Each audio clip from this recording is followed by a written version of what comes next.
So as the Clara Barton mural develops on the side of this building at 170 Ocean Street, what are people going to see take shape? What story is going to be told? This mural is the story of Clara Barton's life.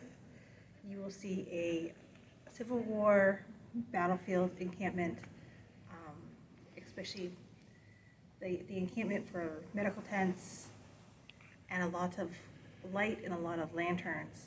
Because one of the most important things that Clara Barton did when she began working basically as a medic was to bring lanterns so the medical operations can last all night long. You'll see a giant portrait of her holding a lantern. You'll see her quote that explained how important Dansville was. It's the first chapter of the Red Cross.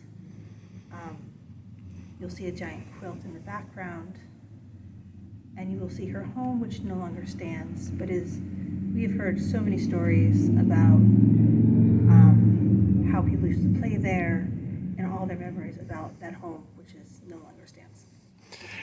And the quote is already taking shape, Yes. and it's very distinctly in the shape Of the Red Cross. And the lantern is very distinct in that Clara Barton is holding. So it seems that there are little things that people will see, almost maybe Easter eggs that fit into the telling of this story. There are lots of Easter eggs, and I won't ruin the surprise for y'all, but there's a lot of details in this mural. What, you've painted a number of murals, some historical, some not. What do murals do to a community? Murals bring the community together. We do mostly community muraling, which allows the community to really own the space. There are also landmarks. It helps you get around. And they're also really wonderful to help you remember your history and what mattered to you either back in the past or create something that creates new memories and helps define a community. On Sunday, you had a community paint party. What does that add to the mural and the community spirit behind it? Community murals are amazing. We had about 160, almost 200 people show up today from, I think our youngest this time was about 1 year old. He couldn't walk yet, and 2 elders in the community.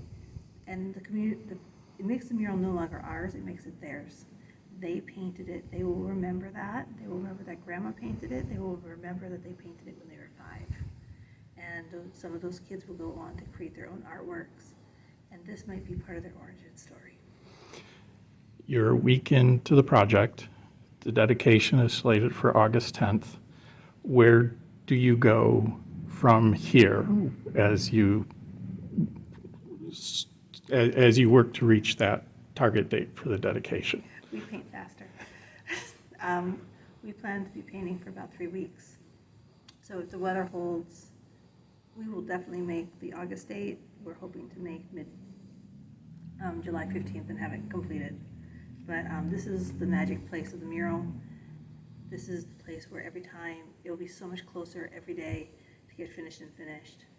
And we'll be meeting the halfway point later this week. So that's always exciting. That sounds like it's going pretty quickly. We're muralists. We paint fast. Anything unique with this particular mural? Techniques, tools?